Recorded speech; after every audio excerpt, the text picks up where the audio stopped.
Ողջույն բոլորին, շնորհակալություն մեր հրավերը ընդունելու համար։ Ես Տիգրան Գրիգորյանն եմ, Ժողովրդավարության և անվտանգության տարածաշրջանային կենտրոնի նախագահը։ Այսօրվա մեր բանախոսը իրավունքների պաշտպանություն առանց սահմանների իրավական հարցերով փորձագետ Հասմիկ Հարությունյանն է։ Հասմիկ, շնորհակալություն հրավերը ընդունելու համար։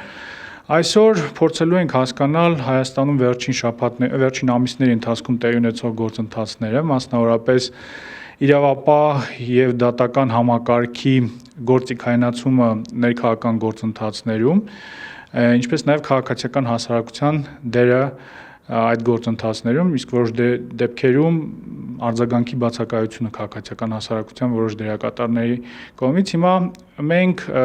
քննարկման վերնագրի մեջ օգտագործում ենք արդարադատության գործիքայնացում եզրույթը։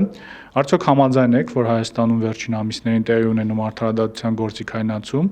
Եթե կա այդպիսի գործընթաց, կխնդրեի նկարագրել այդ գործընթացը, ինչպես նաև այդ գործընթացի ավելի մասնավոր դրվագները։ Շնորհակալ եմ նախ քննարկման հրավերի եւ այս կարևոր թեմաներին անդրադառնալու համար, որտեղ իսկապես վերջին ամիսներին, նույնիսկ կարող ենք ասել անցնող տարվա ընթացքում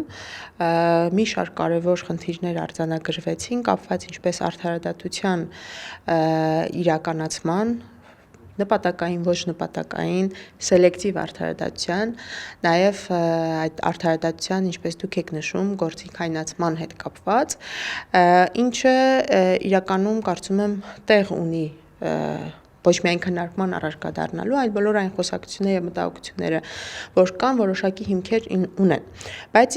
ինչով է սա պայմանավորված եւ որտեղից է իրականում խնդիրը գալիս,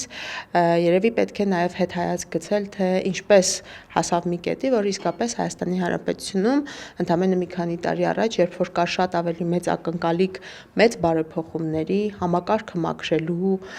իսկապես անկախ եւ արդյունավետ գործող դատական համակարգ ստեղծելու հետ կապված, ինչ որ տևական ժամանակ անց,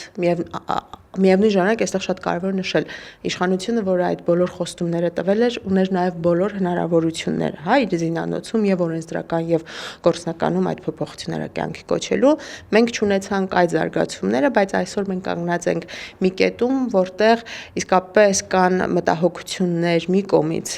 արդարադատության մատուցման, ինչու՞ չէ նաև գործիքայնացման հետ կապված, մյուս կողմից շատ լուրջ խոսակցություններ, հանրության մոտ նաև կասկածներ ընտրովի արդարադատության իրականացման հետ կապված եւ որպես սրա հանգուցալուծում, ինչը համակարգի ամենամեծ խնդիրն է կարծում եմ եւ սա իսկապես առկա է սրա վրա ոչ միայն աչք չենք կարող փակել, այլ նաև որոշակի արդեն ուսումնասիրություններն են փաստում, շատ մեծ նաև անվստահություն համակարգի նկատմամբ եւ այստեղ կարևոր արձանագրել, որ խոսքը ոչ միայն դատական համակարգի մասին, այլ լայն վերցրած դատաիրավական համակարգը իր ամբողջ փուլերով, ինստիտուցիոնալ մարմիններով, որտեղ կարևոր է նաև առանձնացնել քննչական եւ դատախազական մարմինների դերը։ Ձեր հարցը երբ տվեցիք, իմ մտքին միանգամից եկավ 19 թվականի դատարանների շրջափակումը եւ ինձ մոտ տպավորություն է, որ ներկայումս էլ շատ սիմվոլիկ ձևով արդարադատությունը կարծես շրջափակված է։ 19 թվականի անմիջապես հեղափոխությունից հետո այդ շատ վտանգավոր գործողությունը, որ ամենաբարձր մակարդակով, քաղաքական մակարդակով դատարանների, դատավորների նկատմամբ իրականացվեց, անթույլատրելի, նույնիսկ սահմանադրորեն արգելված գործողությունը, մենք այսօր տեսնում ենք տարիներ հետո շատ սիմվոլիկ ձևով կարծես արդարադատությունը շրջափակված է։ Ինչու՞։ Սրա վրա ազդող, սրան նպաստող որոշ գործոններ կան, որոնց պետք է ուշադրություն դարձնենք, որպեսզի նաև թնչեցված հարցի հետ կապված բոլոր մտահոգությունները, եթե ժխտում ենք, եթե հիմնավորում ենք, նաև որոշակի հիմնավորում ունենան, հա։ Եկեք մի հայացք նետենք եւ տեսնենք, թե ինչ փոփոխություններ իրականում դատաիրավական համակարգում կատարվեցին, որոնք կարող էին օգնել իսկապես անկախ մթնոլորտ համակարգ ձևավորելու համար եւ ինչ չկատարվեց, որովհետեւ այսօր փաստացի մենք ունենք մի իրավիճակ, որտեղ մի կողմից դատաիրավական ռազմավարությամբ նախատեսված գործողությունները ոչ միայն ամբողջությամբ չեն կատարվում, որոնք պիտի միտված լինեին այդ խնդիրները լուծելուն, այլ կատարվելու դեպքում էլ շատ հաճախ դրանք շատ, այսպես ասած, մակերեսային են, որոնք չեն հանգեցնում հողի վրա շոշափելի արդյունքների։ Վերջին տարիներին շատ վտանգավոր process սկսվեց դատավորների հետ կապված կարգապահական վարույթների առնչությամբ, ինչու վտանգավոր, որովհետև շատ հաճախ այդ վարույթները օգտագործում էին դատավորների նկատմամբ ունենալով ավելի շատ պատժիչ նպատակ նրանց լրացնելու, որի արդյունքում նաև առանձին դեպքերում մենք ունեցանք շատ խնդրահարույց հանգամանքներում դատավորների լիազորությունների դադարեցման դեպքեր, դրան զուգահեռաբար փոխանակ համակարգը դեռևս 10-19 թվականից ամբողջությամբ մաքրվեր, դրան զուգահեռ կարգապահական վարույթներին զուգահեռ ներդրվեցին նոր մոտեցումներ համակարգը նոր դատավորներով լրացնելու, լցնելու ուղղությամբ, որտեղ էլի կային շատ մեծ խնդիրներ, խնդիր կար նաև նրա հետ կապված, որ չնայած մի կողմից դրվեց նոր ինստիտուտ, որը պիտի այդ բարեվարկությունը նոր կադրերի ստուգեր, բայց տեսնում էինք, որ այդ բարեվարկությանն էլ շատ մեծ ուշադրություն չի դարձվում, եւ առանձին դեպքերում համակարգ մուտք գործեցին անձինք, ովքեր ունեին խնդիրներ բարեվարկության հետ կապված, եւ այսօր ստեղծվեց մի իրավիճակ, երբ որ մի կողմից համակարգը կարծես շատ ավելի զգուշավոր է դատավորները, որովհետեւ նրանք տեսել են, որ ապստամբող իրապես արդարադատության ձգտող կադրերը ինչպիսի ճակատագրի արժանացան, նույն համակարգը տեսել է նաև, թե ինչպես է մեկ SMS-ի միջոցով արդարադատության անկախությունը ապահովող բարձրագույն մարմնի ղեկավարը հեռացվում պաշտոնից առանց որևէ հաշվետվողականության մեխանիզմի, եւ կան բավականաչափ նոր կադրեր, ովքեր շատ ավելի հեշտ ինտեգրվում են նոր մշակույթին, հա։ Հիմա ես ինչու այս նախապատվությունը տվեցի, որպեսզի նաեւ եթե մենք դատական համակարգ եւ արդարադատության մասին երբ որ խոսում ենք, ուղղակի չլինեն կասկածներ եւ դժգոհություն համակարգից, հա, ռեալ գնահատենք, թե ինչ ունենք եւ ինչքանով է դա ունակ տալ այն արդարադատությունը, որը իսկապես բոլորս ուզում ենք։ Հիմա այս ստեղծված միջավայրում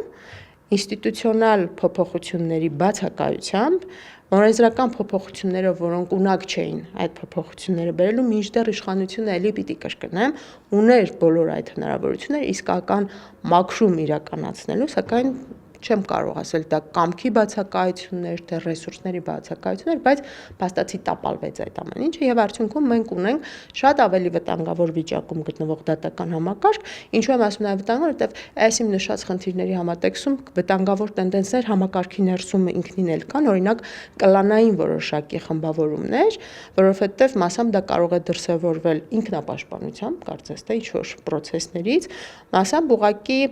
նաև պատասխանն է իշխանության մյուս ճյուղերում գոյություն ունեցող բարքերին եւ մշակույթին, որովհետեւ իրապես անհնար է, չէ՞, եկեք պատկերացնենք պետության ներսում, եթե գործադիր եւ օրենսդիր համակարգում կան արատավոր բարքեր, թողնել ամբողջ պատասխանատվությունը դատական համակարգի վրա եւ հույս ունենալ, որ նա կարող է իսկապես անկախ գործել կամ ինքնամաքրվել, այն դեպքում, երբ որ լրիվ հակառակ տենդենսները եւ ազդակներն են մյուս իշխանության ճյուղերի կողմից գալիս, սա անիրատեսական է, հա։ Հիմա այս իրականության մեջ նման կերպով նման փոփոխությունների արդյունքում բնականաբար կան լուրջագույն մտահոգություններ արդարադատության հետ կապված եւ պատահական չէ, որ հատկապես վերջին ամիսներին, գոնե վերջին 6 ամսվա կտրվածքում տեղի ունեցած մի շարք դատական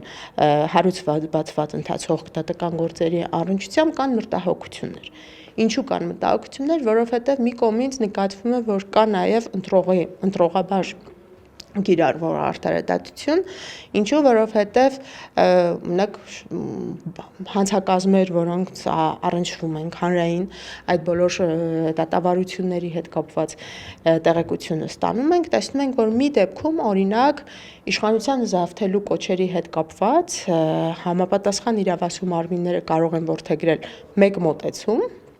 Մեկ այլ դեպքում շատ կարճ ժամանակում, շատ կասկածելի հանգամանքներում տեղի ունենա քննություն դատապարտում եւ ընդ որում նույնիսկ ռեալ ձևով ազատազրկում, մինչդեռ համանման այլ իրավիճակներ կան, երբ որ մենք տեսնում ենք նույն արդյունքը չի եղել եւ շատ ավելի երկար է process-ը ձգվում պատասխանատվությունը այլ կերպ է լինում, հա։ Սրան զուգահեռ նաեւ շատ լուրջ մտահոգություններ բարձրացվում են նաեւ փաստաբանների կողմից, թե ինչպես է օրինակ ապացուցողական բազան, ինչ ուշադրություն է այդ ամեն ինչին դարձվում, խնդիրներ, ինչ հատված այդ ապացույցները ինչպես է օգտագործվում, սրանք երևույթներ են, որոնց եթե մասնագիտական զուտ հայացքով դու ուշադրություն ես դարձնում, իսկապես այդ կասկածները կան, որ մի կողմից այո կա ընտրողաբար արդարադատության դրսևորման դեպքեր, մյուս կողմից ստեղծվել է այնպիսի մթնոլորտ համակարգում, որ այն բոլոր եւ քննչական եւ դատախազական եւ դատական մարմիններում անձինք ովքեր նույնիսկ կփորձեն անկախ գործել, այդ մտավախությունը կա, որ միգուցե արժանանան այն նույն ճակատագրին, ինչին արժանացել են օրինակ SMS ստացած Բարձրագույն դատական խորհրդի ղեկավարը կամ այն բոլոր դատավորները, ովքեր շատ տարբեր կասկածելի հիմքերով, շատ խնդրահարույց հանգամանքներում լիազորություններ իրենց դադարեցին։ Սրանք երևույթներ են, որոնք չեն կարող չանտեսել։ Եվ եթե սա կապում ենք ձեր հարցադրման հետ, այո, իսկապես այդ կասկածները կան եւ դրանք շատ մտահոգիչ են եւ ես շատ խիստ մտավախություն ունեմ, որ այս ամենին պատշաճ եւ ժամանակին չարձագանքելը կարող է շատ ավելի վտանգավոր տեղ տանել մեզ, որովհետեւ վերջնականապես մենք ինստիտուցիոնալ առումով այս մարմինների իմունիտետը, դիմադրողականությունը կարող են կոտրել եւ ինչ որ մի կետի շատ ավելի դժվար լինի վերականգնել դրանց բնականon գործունեությունը, հա։ Այո, հիմա երևի անդրադարձ կատարենք հենց այդ արձագանքին, որովհետև քաղաքացիական հասարակությունը այս տիպի համակարգերում, այսինքն անցումային փուլում գտնվող համակարգերում, այնուամենայնիվ շատ կարևոր վերահսկողական դեր են կատարում, երբ մենք տեսնում ենք այս բոլոր մտահոգիչ զարգացումները, որոնք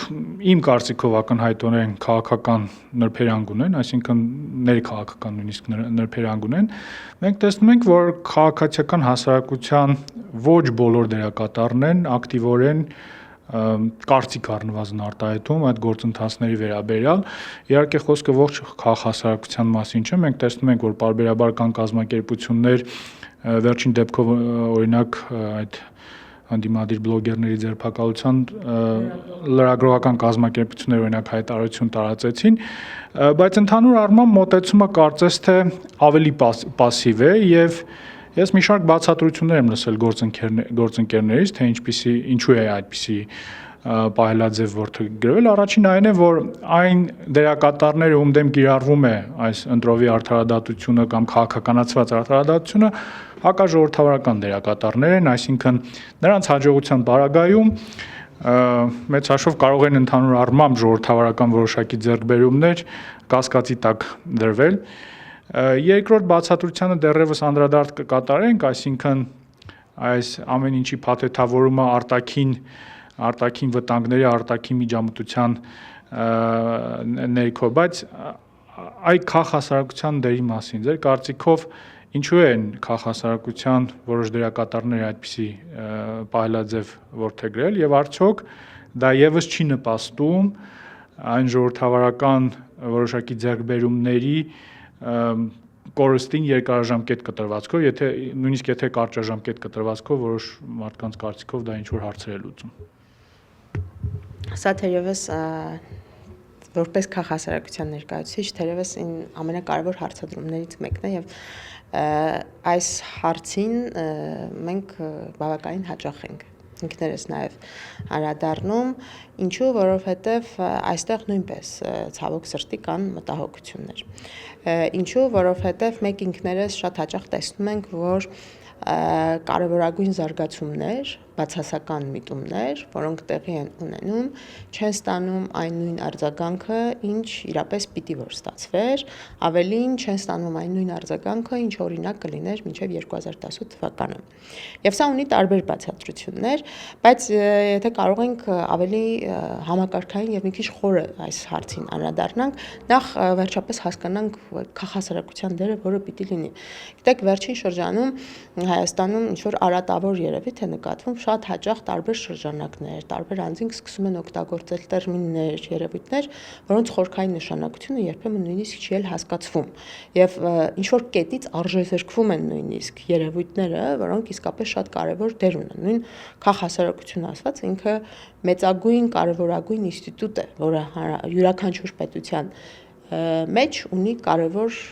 մանդատ, առաքելություն։ Եվ եթե նաև փորձենք հասկանալ ինչու են ձևավորվել այդ քաղաքացիական հասարակությունները, որ պահից է այդ կարևորությունը իսկապես զգացվել, շատ ավելի հետ պիտի գնանք, բայց գոնե մեր պարագայում փորձենք ուշադրություն դարձնել երկրորդ համաշխարհայինից հետո տեղի ունեցած զարգացումներ, ինչպիսի փոփոխություններ տեղի ունեցան նոր աշխարհակարգի ձևավորում, մարդու իրավունքի կոնցեպտը ինչպես վերափոխվեց, եւ շատ հետաքրքիր է, որ այնինչ Հայաստանում հիմա շատ միկրո մակարդակում է տեղ ունենում, երկրորդ համաշխարհայինից հետո մի շարք պետություններ, աշխարհամասեր այս նույն մարտահրավերների առջև կանգնած էին, մի կողմից կար խաղաղություն հաստատելու խնդիր, որը կարծես թե ինչպես իրականում ընկալվում է դա, այո, քաղաքական որոշակի նաև process է, բայց այդ ամեն ինչի կենտրոնում, ամեն ինչի առանցքում մարդն է եւ մարդու իրավունքը։ Եվ եթե այդ process-ներում անտեսվում է մարդու դերը, մարդակենտրոն հասարակություն ձևավորելու,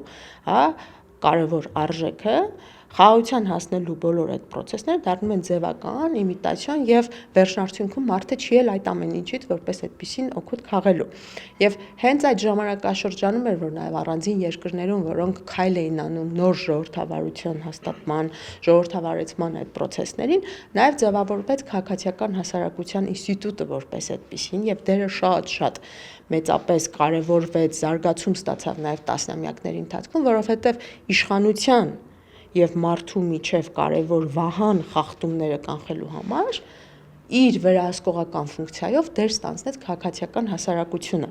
եւ ժամանակի ընթացքում 100-ամյակների, տասնամյակի ընթացքում այդ դերը չի փոխվել եւ չպիտի էլ փոխվի անկախ որոշակի փոփոխությունների պետությունների ներսում, որ տեղի են ունեցել եւ տեղի են ունենում առանձին պետություններում ինչ որ կետում երբ որ գործել են իսկապես ուժեղ քաղաքացիական հասարակություններ ինչ որ մի կետից նաև դադարել է նրանց գործները, հետև այն մարտահրավերները, խնդիրները, որոնք իրենց առջև ունեցել են, դադարել են այդ նույն ուժգնություն ունենալ, այսինքն խնդիրներ որպես այդպեսին լուծվել եւ ուշադրությունը այլ կետի է գնացել։ Շատ շեղվենք այս առումով, բայց ինչի եմ ես ստանում, որ իր ձևավորման եւ զարգացման տարբեր փուլերից ի վեր քաղաքացիական հասարակությունը որպես այդպեսին ունի մի շատ կարեւոր դեր, մի շատ կարեւոր մանդատ, դա վերահսկողական դերն է, իշխանության վերահսկողության, եւ այստեղ շատ հաճախ մարդիկ նաեւ այստեղ է շփոթ տեղի ունենում, խառնում են նաեւ պետությունը եւ իշխանությանը, բայց այստեղ շատ կարեւոր է այդ տարբերակումը պահել, որովհետեւ վերահսկողությունը դու իրականացնում ես իշխանության գործունեության նկատմամբ, մարդու իրավունքների խախտումները կանխելու կամ այդ խախտումների նկատմամբ հաշվետվողականություն եւ վերականգնման որոշակի հնարավորություն մեխանիզմ ստեղծելու համար։ Հիմա Հայաստանում մենք ունեցել ենք իսկապես եւ կարծում եմ ունենք դեռ ուժեղ քաղաքացիական հասարակության որոշակի դրսևորումներ, սակայն ակնհայտ է, որ մինչև 2018 թվականը դա շատ ավելի ուժեղ էր։ Շատ հաճախ նաեւ քաղաքասարակությունը իր վրա վերցնում էր դեր քաղաքական օպոզիցիայի, որովհետեւ այդ դերը միշտ ինչ որ խնդրահարույց դրսևորումներ է ունեցել եւ մի շարք ֆունկցիաներ նաեւ այդ մասով են վերցրել, Հիմա ներկայումս այդ ոչ միայն դերի, այլ նաև շրջանակի փոփոխություն է տեղի ունեցել եւ սրանք կան եւ օբյեկտիվ եւ սուբյեկտիվ բացատրություններ։ Այստեղ Հայաստանը ինչ-որ նոր գյուտ չի անելու, որովհետև եթե գոնե տարածաշրջանում նայենք երկրները, որոնք մեր փորձով են անցել, համանման դրսևորումներ տեղի են ունեցել։ Նույն հարևան Վրաստանը, որը իսկապես էլի ունի շատ ուժեղ քաղաքացիական հասարակություն, փոփոխություններից, քաղաքական փոփոխությունից, հեղափոխությունից հետո համանման դրսևորումներ տեղի ունեցել։ Դա օբյեկտիվորեն պիտի տեղի ունենար, որովհետև այն կարևոր դերակատարները, ովքեր մաս էին կազմել այդ փոփոխություններին, դրթիչ ուժն էին եղել, ինչ որ մի կետից նաև դարձան մասը այդ նոր ձևավորվող իշխանության եւ բնականաբար սա նեղացնում է քաղաքացիական հասարակության շրջանակը, բայց սա չի կարող իր բացասական հետևանքները չունենալ, որովհետեւ ոչ միայն նեղանում է շրջանակը, այլ նաև այն բոլոր կենտրոնները, ում հետ իրենք կախված են եղել, հետագա գործունեության մեջ օբյեկտիվորեն որոշակի կաշկանդվածություն պիտի որ զգան եւ սա շատ մեծ մարտահրավեր է, կկարողանան արդյոք պահել այդ կարևոր մանդատը վերահսկողականության տուրք չտալով որոշակի այլ կապերի եւ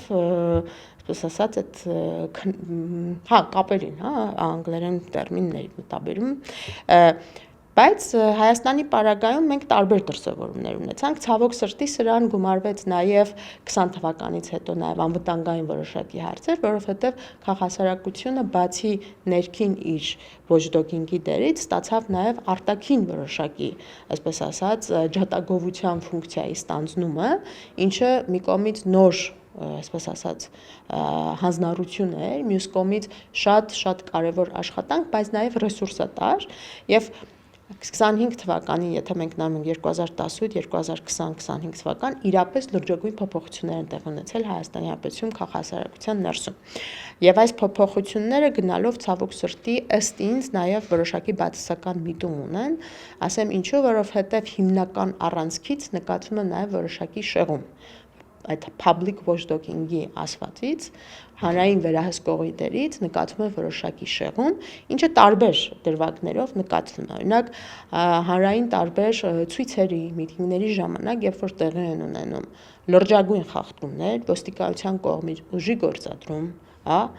կոռուպցիոն դրսևորումներ, հակակոռուպցիոն պայքարի հետ կապված, նույն դատաիրավական ոլորտ եւ այլն, չկա այլևս այն նույն ուժգնությամբ այդ վերահսկողությունը, ինչը որ պիտի լիներ ըստ էության, եւ սա էլ տարբեր կետերում, տարբեր հանգամանքներով պայմանավորված, կարծես թե իր բացատրությունը ստանում է։ Հիմա կհամաձայնվենք, չենք համաձայնվի, սա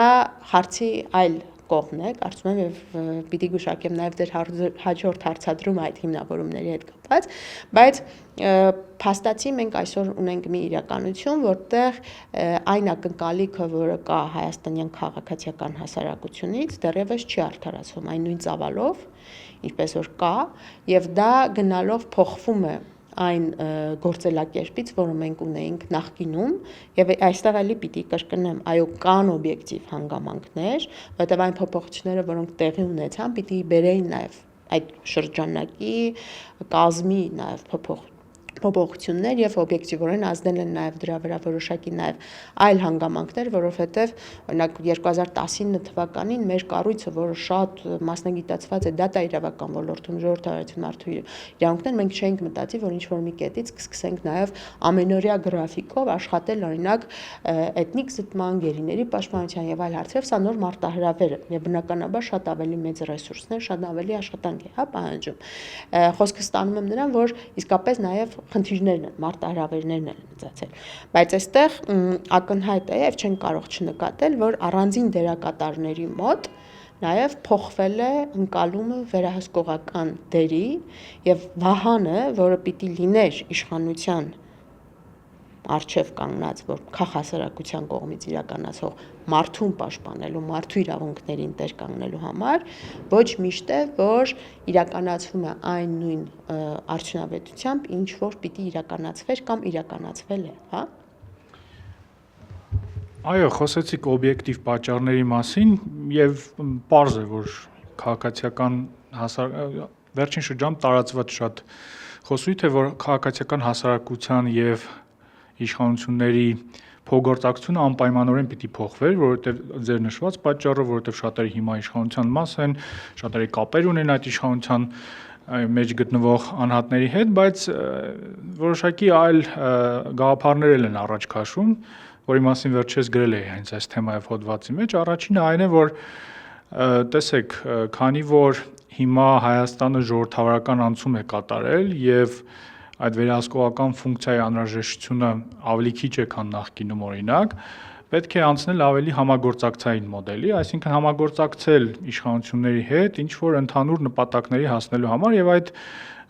խոսույթը առաջ տանող դերակատարները բերում են արևմտյան պետությունների օրինակները, որ տեսեք, արևմուտքում քաղաքասարակությունը ավելի շատ կառավարության գործընկերն է, այլ ոչ թե այդ watchdog-ը, որի մասին մենք խոսում ենք։ Երկրորդ նարատիվը այն է, որ տեսեք մենք գործ ունենք ընտրված իշխանության հետ, եթե նախկինում ընտրությունները կեղծվում էին կամ արդար չէին, հիմա առնվազն վերջին 2 համապետական ընտրությունները կարծես թե ոչ մի լուրջ դերակատարի մոտ հարցեր չեն առաջացրել։ Իմ արձագանքը սրան շատ հստակ է։ Ես չեմ կարծում, թե Հայաստանը հիմա գտնվում է այնպիսի իրավիճակում, որպեսզի այդ վերահսկողական ֆունկցիայի անհրաժեշտությունը չլինի, որովհետև պետք է հասկանալ, որ նույնիսկ լավագույն սցենարը, եթե դիտարկում ենք, Հայաստանը գտնվում է այդ ժողովրդավարության կոնսոլիդացիայի գործընթացում եւ ակնհայտ չէ, թե այդ գործընթացը որ ուղղությամբ է գնալու, այսինքն մենք օրինակ վերջին ամիսներին ինչ տեղի է ունենում, իմ ընկալմամբ կարելի է դիտարկել որպես որոշակի ժողովրդավարական հետընթաց։ Եվ երկրորդ իհարկե փաստարկը այն է, որ իհարկե ընտրությունները ժողովրդավարությունների ամենակարևոր բաղադրիչն են, բայց դրանք միակ բաղադրիչ չեն, այսինքն կան բազմաթիվ համակարգեր, բազմաթիվ ռեժիմներ աշխարհում, որտեղ առաջնորդները ընտրվում են քիչ թե շատ ազատ եւ արդար ընտրությունների միջոցով։ Ամենալավ օրինակը, որպեսզի մեր կոնտեքստում էլ հասկանալի լինի, օրինակ նույն Հունգարիան։ Հունգարիայի Freedom House-ի օրինակ, եթե տարբեր քաղաքական քաղաքական իրավունքների եւ քաղաքացիական ազատությունների նիշին նայում ենք, ավելի բարձր է, քան Հայաստանում։ Այսինքն Հունգարիան լինելով այդ ավտորիտարիզմի վերածննդի ժողովրդավարական հետընթացի խորհրդանիշը Արևելյան Եվրոպայում ունի ավելի բարձր վարկանիշ Freedom House-ի, ըստ Freedom House-ի, քան Հայաստանը։ Բայց ես վստահ եմ, որ Freedom House-ի քաղաքացիական հասարակության կներեք Հունգարիայի քաղաքացիական հասարակության ներկայացուցիչները եւ քաղաքացիական հասարակություն ասելով տվյալ պարագայում նկատի ունենք հիմնականում ՀԿ սեկտորը, որտեղ կարելի է իհարկե քաղաքասարակությունը ավելի լայն կոնտեքստում էլ դիտարկել, նրանք չեն բերում այդ փաստարկը, որ տեսեք Օրբանը ընտրություններով ընտրված առաջնորդ է, դրա համար մենք կարող ենք աչք փակել ինչ որ գործողությունների վրա կամ նրա հետ համագործակցելով ինչ որ խնդիրներ լուծել։ Ես իհարկե համաձայն եմ, որ եթե կա կառուցողական փոխգործակցության հնարավորություն, պետք է գնալ այդ փոխգործակցության, բայց դրա արդյունքում պետք է պրակտիկ ինչ որ հետևանքներ, արդյունքներ լինեն, եթե դրանք չկա ու դրա հետ զուգահեռ մենք աչք ենք փակում նաև այդ վերահսկողական գործառույթի վրա, դա արդեն խնդրահարույց է։ Հիմա անցում կատարելով, միգուցե այս թեմայով էլ արձագանք ունենանք, բայց անցում կատարելով արդեն հաջորդ հարցին, շատ հաճախ այս գործողությունները իշխանությունների կրկին փաթեթավորվում է որպես արտաքին միջամտությանը դիմակայելու փորձ եւ նաեւ մեր գործընկերների որոշ մասի пассивությունը դրանով է բացատրվում, որ դե տեսեք, այո, պարզ է որ որոշակի նորմեր խախտվում են, օրենքը միգուցե երբեմն խախտվում է, բայց պետք է տեսնել ավելի մեծ պատկերը, իսկ ավելի մեծ պատկերը այն է, որ Հայաստանը փխրուն ժողովրդավարություն է, որը վտանգված է օրինակ արտաքին միջամտության ռիսկերով եւ մասնավորապես օրինակ Ռուսաստանի կողմից։ Հիմա որը պիտի լինի քաղաքասարակության դիրքորոշումը այս դիլեմայի առջև, որովհետեւ պետք է արձանագրել, որ իրապես արտաքին միջամտության վտանգներ գոյություն ունեն եւ մենք տեսնում ենք դա տարբեր ոլորտներում, բայց արդյոք դա նշանակում է, որ մենք հանուն այդ արտաքին միջամտության դիմակայելուն պետք է աչք փակենք որոշակի գործընթացներին, որոնք երկարաժամկետ կտրվածքով բերելու են նույն ժողովրդավարական ինստիտուտների ու նորմերի քայքայմանը։ Եթե թույլ կտաք նախորդ հարցադրմանը, քանի որ դուք անդրադարձաք, ես ինքս եք ուզեմ շարունակել, տեսեք, ոչ մի պարագայում ոստիկանության կողմից բռնությունները, կոռուպցիոն դրսևորումները, հա, դատաիրավական ոլորտի բարեփոխումների տապալումը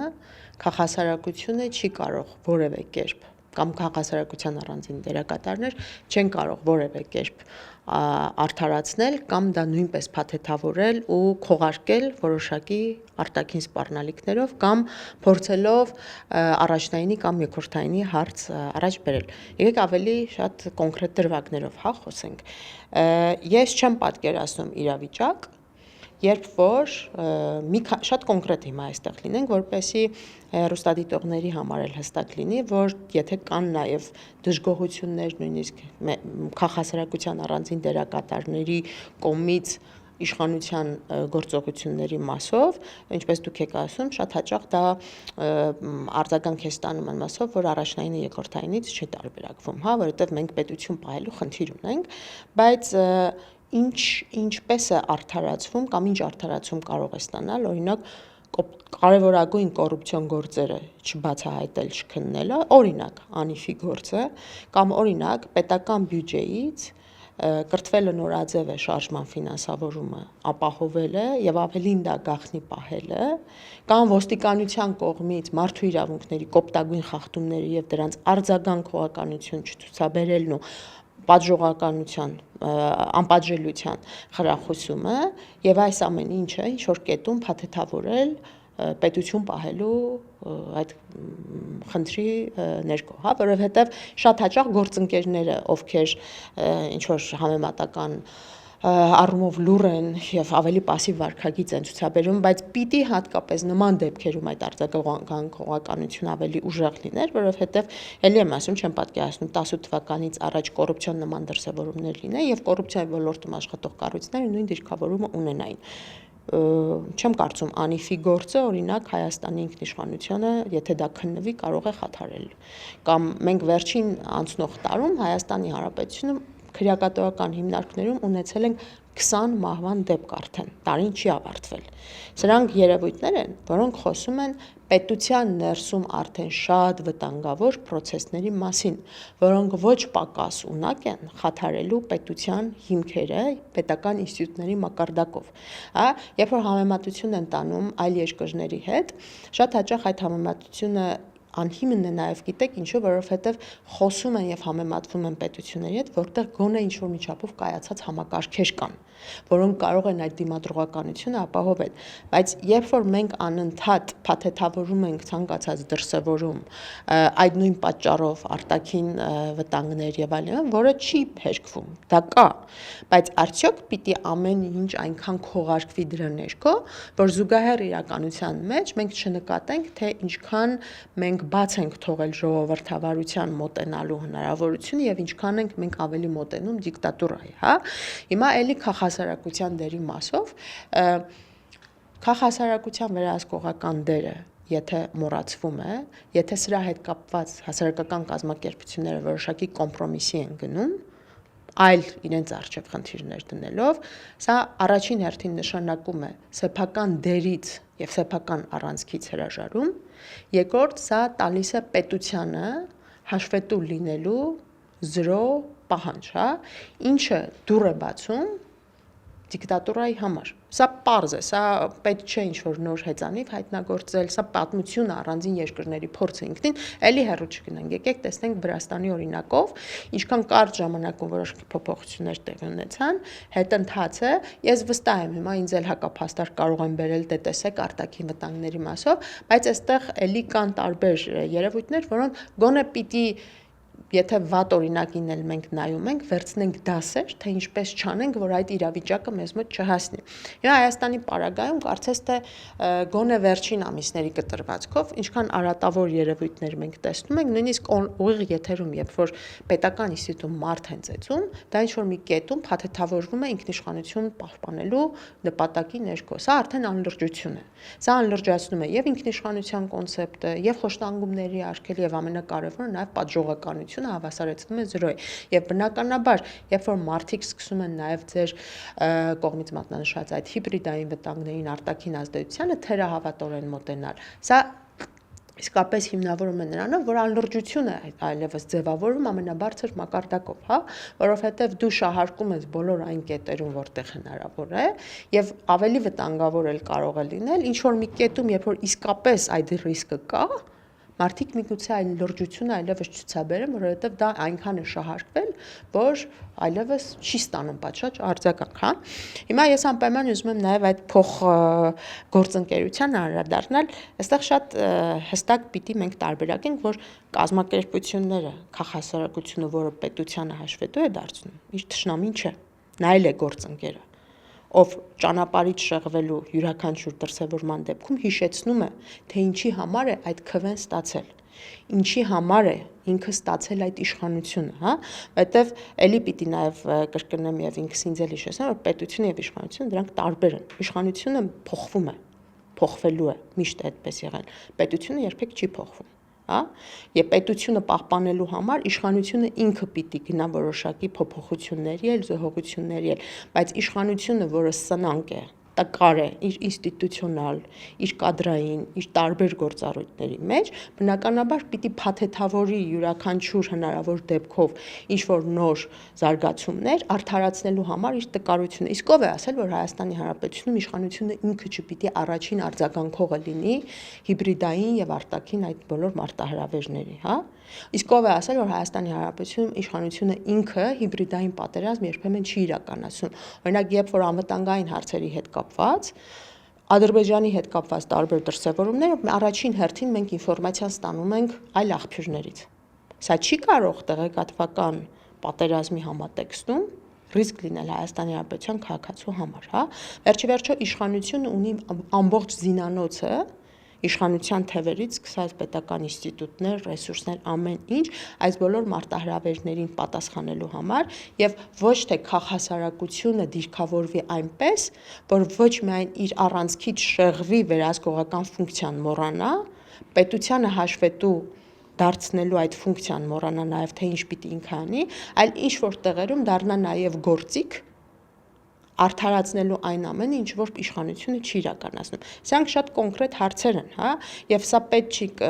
փորձել շատ հաճախ արվում է, չէ, մանիպուլացվում այնպես, որ արտաքին վտանգները չեն նկատում, խաղաղություն չեն ուզում, միանշանակ կան վտանգներ Հայաստանի համար, սա չի երկու կարծիք այստեղ չկան, միանշանակ կան։ Պարզ է նաև թե որտեղից են գալիս, ինչ դրսևորումներ կան, բայց արդյոք սրանք միակ վտանգներն են, հա, եւ այստեղ հաջորդ մի կարևոր հարցը, որ էլի բերվում է, եւ այստեղ էլ շատ հստակ է, էլի միայն Հայաստանը չի, որ այս ճանապարհը անցել է կամ անցնում է, միայն Հայաստանը չի, որ ունի խնդիրներ, թերացումներ եւ այս մարտահրավերները ունի, հա։ Հիբրիդային պատերազմի պարագայում արտաքին այդ ազդեցությունները, տեղեկատվական կեղծիքները, այն ամեն դրսևորումները, որ կան, բնականաբար շատ վտանգավոր է։ Սա առաջին հերթին խոցում է անվտանգությունը, իրավունքի գերակայությունը, բայց եկեք փորձենք հասկանալ, ինչքանով է նաև խոցելի դարձնում պետությանը, հա, այն իրականությունը, այն հասարակությունը, որտեղ օրինակ ոստիկանությունը դուրս է գալիս իր լիազորություններից, որտեղ չկա այդ դատական համակարգ, որտեղ օրենքը կիրառվում է ընտրովի եւ յուրաքանչյուր դեպքում էլի շահարկվելու է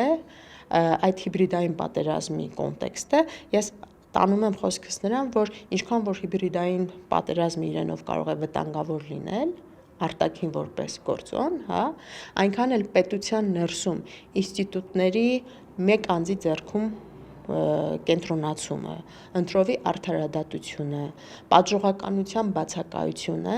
թուլացնում է պետության հիմքերը, ինստիտուտները եւ ինչ որ մի կետում մենք կարող է ունենանք զուտ որոշակի տարածքի վրա ֆորմալ գործող, հա, որոշակի պետություն ասված, որը չունի այդ իմունիտետը ինստիտուցիոնալ, որովհետև չունի այլևս այդ գոյատևման կարևորագույն հենքերը ինստիտուտների տեսքով, հա, ինչու ենք այդ վերջի վերջո առանձնացրել գործադիր դատական իշխանություն, հա, դատական իշխանությունը յուրաքանչյուր արդար եւ անկախ դատական իշխանություն, յուրաքանչյուր պետության հաջողության գրավականներից մեկն է, իրավական պետության։ Չունենք մենք դատական իշխանություն, չունենք դատաիրավական իսկապես իրավապահ համակարգ, նաև լայն վերցրած համակարգ, ուժեղ պետության մասին մենք երազել անգամ չենք կարող։ Հիմա ինչքան կարող ենք մենք աչք փակել այս դրսևորումների վրա, թուլացնել, չփորձելով ու իսկապես այդ հենքը ստեղծել, բայց անընդհատ կենտրոնանալ մի երևույթի վրա, բայց ես էլի եմ ուզում ասեմ, որպեսզի սա այլ շահարկման թեմա չէ, այդ վտանգները կան, բայց արդյոք մենք միակողմանի մոտեցում պիտի ցուցաբերենք, հա։ Հիմա հիբրիդային պատերազմի համատեքստում տարբեր խոսակցություններ ենք, հա, մենք լսում։ Իսկ արդյոք դա Հյուսիսը միակ տեղն է, որտեղից գալիս են այդ հիբրիդային պատերազմի դրսևորումները Հայաստանի ուղղությամբ։ Այն որ կա։ Ինչու նույն արձագանքողականությունը գրծընկերները չեն ցուցաբերում այլ դրսևորումների նկատմամբ եւս, հա։ Սրանք հարցեր են, որոնք պիտի օբյեկտիվ եւ համապարփակ իրենց պատասխանը ստանան, եւ ամենակարևորը ես էլի պիտի կրկնեմ, որ այստեղ շատ կարևոր դերակատարում ունի իշխանությունը, որովհետեւ ողջ զինանոցը ձեր նշած ընտրությունների միջոցով քաղաքացին հանձնել է իշխանությանը, նաեւ իրեն տեղեկատվական գրողներից պաշտպանելու համար, հա։ Այստեղ մի կարևոր հանգամանք էլ ուզում եմ ես նշեմ, սա էլ շատ հաճախ շահարկվում է եւ նաեւ թերևս թերընկալում այս առումով էլ կա, որ ժողովրդավարությունը երբեք չի ավարտվում ընտրություններով, ժողովրդավարությունը սկսվում է ընտրություններով եւ արդար թափանցիկ ընտրությունները ընդհանրապես առաջին քայլն են, հիմքը։ Հետագայում ընտրություններից հետո ամեն օրվա աշխատանքը, պահանջվող աշխատանքը ժողովրդավարությունը հաստատելու եւ ամրապնդելու համար է, որը վերջնարդյունքում նաեւ կստեղծի այդ իրավական պետությունը, հա, որը օդի ջրի նման անհրաժեշտ է։ Եթե դու ունենաս իրավական պետություն, իր իրավապահ համակարգով, ուժային կառույցները, նաեւ մարմինները, ովքեր այդ տեղեկատվական գրողներին կկարողանան պատասխան տալ, այսքան լուրջ հիստերիկ արձագանք յուրաքանչյուր օր չի լինի հիբրիդային պատերազմ։ Եվ իսկապես ես ունեմ շատ խորքային մտավախություն, որ լրջագույն դրսևորումների դեպքում, իսկապես այնքան է դա շահարկվում, որ լրջագույն դրսևորումների դեպքում մենք հասարակությունը այլևս պատրաստ չի լինելու արձագանք տալ, որովհետև դա իսկապես չափից դուրս շատ շահարկվում է։ Էլի եմ կրկնում, ներողություն եմ խնդրում, սա չի նշանակում, որ մենք բացառում ենք դրա առկայությունը, սակայն պետք չի բացառել նաև զուգահեռ իրականության մեջ հաշվետու դարձնել այն իշխանությանը ամենօրյա ռեժիմով, որը պատասխանատու է, որին տրվել է այդ մանդատը այս ամեն ինչին իսկապես արձագանք տալու եւ իրավունքները պաշտպանելու, նաեւ իր իրավունքները պաշտպանելու համար, հա։ Այո, իմ կարծիքով ամփոփելով քննարկման պանելային հատվածը մի քանի արձանագրում պետք է անել։ Առաջինը այն է, որ այն ինչ հիմա տեսնում ենք, կարող է նորմալիզացնել որոշակի վարքագիծ իշխանության կողմից, որը շատ լուրջ հետևանք կունենա ընդհանուր առմամբ Հայաստանի ժողովրդավարության կայացման հեռանկարի համար։ Այսօր այդ գործիքակազմը կիրառվում է դերակատարների նկատմամբ, որոնք այդքան էլ ընդունելի չեն հասարակության կամ քաղաքահասարակության որոշ հատվածների կողմից, վաղ այդ գործիքակազմը կարող է կիրառվել քաղաքահասարակության նկատմամբ, մեդիայի նկատմամբ, ինչպես ճիշտ նշեցինք, այդ գործընթացը մենք տեսել ենք Վրաստանում։ Հայաստանում շատ պոպուլյար են վերջին տարիներին Իվանիշվիլիի սցենարի կրկնության մասին խոսակցությունները նկատի ունենալով տարբեր ռուսաստանցի հայկական ծագում ունեցող ռուսաստանցի գործարարներին, բայց այս սցենարը երկու կողմ ունի։ Ռուսաստանցի գործարարները կամ արտաքին միջամտությամբ աշխատող ինչ որ ուժեղ կարող են հաջողության հասնել, եթե ժողովրդավարության նկատմամբ հավատը, ինչպես նաև ժողովրդավարական նորմերի նկատմամբ հավատը հասարակությունում գոյություն չունենա եւ ուշ Սաակաշվիլիի շրջանը հենց դրա մասին է խոսում, երբ մի շարք կազմակերպություններ, այդ թվում նաեւ կառավարություններ, միջազգային գործընկերներ աչք էին փակում տարբեր քայլերի վրա, որոնք հակաժողովրդավարական էին իրենց բնույթում եւ արդյունքով ստացել են այո Իվանիշվիլիի սցենարը։ Համաձայն եմ նաև հիբրիդային գործիքների այս ֆետիշիզացիայի վերաբերյալ պնդմանը, որովհետև իրոք շատ հաճախ այդ ամենը շատ անլուրջ մակարդակի է հասնում։ Դուք նշեցիք այդ դեպքը, երբ ուղիղ եթերում փաստորեն թաղապետարաններից մեկում մարդ ծեծել է, նույնիսկ հիբրիդային վտանգներին այո, այդ փաստարկներով էին արդարացնում։ Հիշեցնեմ նաև, որ օրինակ ժամանակին, երբ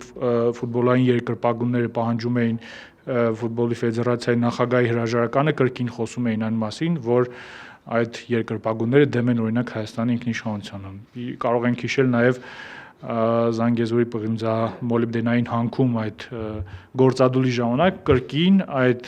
նույն մարդիկ ասում էին, որ այս քայլը Հայաստանի ինքնիշխանության ու անկախության դեմ է, որովհետև այդ գործարանը Հայաստանի ամենամեծ ամենամեծ հարկատուներից մեկն է։ Այսինքն այս ամենի անլրջացումը բերելու է նրան, որ իրական վտանգների պարագայում մարդիկ արդեն լուրջ չեն վերաբերելու այդ ամենին, եւ վերջին բանը, որը կցանկանայի ասել այն է, որ կարծում եմ դուք էլ նշեցիք, որ իշխանությունը եւս շատ հաճախ օգտագործում է հիբրիդային այդ արշավներին բնորոշ գործիքակազմ։ Կան լրատվամիջոցներ, որոնք տարածում են կեղծ նորություններ ու շղթայական տարբերակով։ Մենք ամիսներ առաջ հրապարակեցինք զեկույց փախստականների թիրախավորման վերաբերյալ ու հետաքրքիր այն է, որ այդ գործընթացը ներգրաված բոլոր դերակատարները հիմա ներգրաված են արդեն ներքաղաքական այս գործընթացներում։ Այսինքն կան մի քանի լրատվամիջոցներ, որոնք նույն կեղծ կամ կիսաճշմարիտ տեղեկությունները շղթայաբար տարածում են, գոյություն ունեն բազմաթիվ ակտիվիստներ, որոնք այդ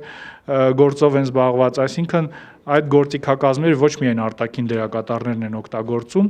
այլ նաև ներքին դերակատարները, այդ թվում նաև իշխանությունը։ Երբ պանելային քննարկման հատվածը, այո, ու հետո անցնենք հարց ու պատասխանի։ Տեսեք, դուք մի կարևոր հանգամանք նշեցիք, որ ժողովրդավարությունը կարող են վտանգել այն բոլոր դերակատարները, ում այսօր մենք տեսնում ենք իսկապես իրավունքների կոպտագույն խախտմամբ, ինչպիսի process-ներ են նման անձանց նկատմամբ իրականացվում, սակայն այստեղ շատ ողջամտորեն հարց կարող է ծագել, արդյոք հակաժողովրդավարական դրսևորումների հնարավոր դրսևորումների դեմ պետք է արդեն իսկ հակաժողովրդավարական մոտեցումներով պայքարել, հա? Եվ սա շատ կոնկրետ է։ Արդյոք հնարավոր հակաժողովրդավարական ապագայում դրսևորումները, որոնք կարող են կապվել ձեր օրինակ նույն նշած օրինակով Վրաստանի սցենարի զարգացման դեպքում, որ լինի մենք կորցնենք ժողովրդավարությունը, այլ ուժ եւ այլն, եւ կան մտավախություններ, որ քաղաքասարակությունը կկորցնի իր ազատությունները, իրավունքները շատ ավելի վատ վիճակում կլինեն, ռեֆորմներ չեղի չեն ունենա եւ այլն, Հայաստանը վերջի կկորցնի ամեն ինչ,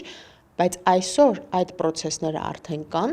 եւ այն մարդիկ, ովքեր վախենում են ազատություն կորցնելուց, պաշտպանված լինելու հնարավորությունից, հա, որ կկորցնեն ամեն ինչը, չեն ուզում նկատեն, որ այդ գործելակերպով տեղի ունենում պայքար, հնարավոր այդ երևույթները հետագայում թույլ չտալու համար, սա արդեն անլուրջ է, իսկապես դու ինչպես կարող ես պայքարել ժողովրդավարության համար հակաժողովրդավարական մեթոդներով։ Նախ վերցնենք խոսքի ազատությունը։ Վերջին ամսվա ընթացքում, ամիսների ընթացքում ամենաշատ շահարկված հարցերից մեկն է եւ այստեղ տարբեր մոտեցումներ կային, որ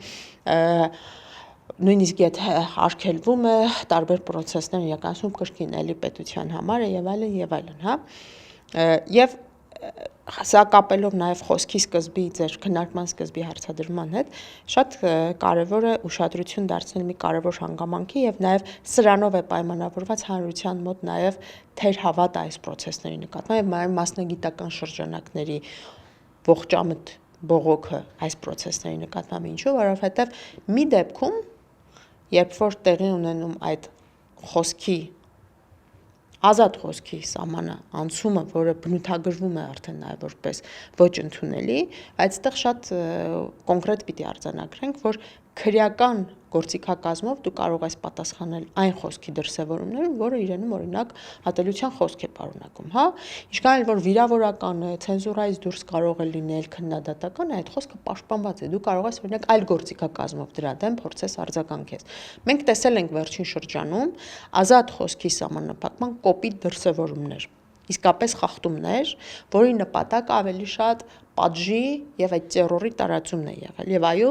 մեր դիրքորոշումը եւ մեր նաեւ հայտարարությունները միտված են եղել այս մոտեցումները հստակ տարբերակելուն, եւ եթե նույնիսկ կան հիմքեր որոշակի սահմանափակումներ կիրառելու, դա պիտի լինի կրկին օրենքով սահմանված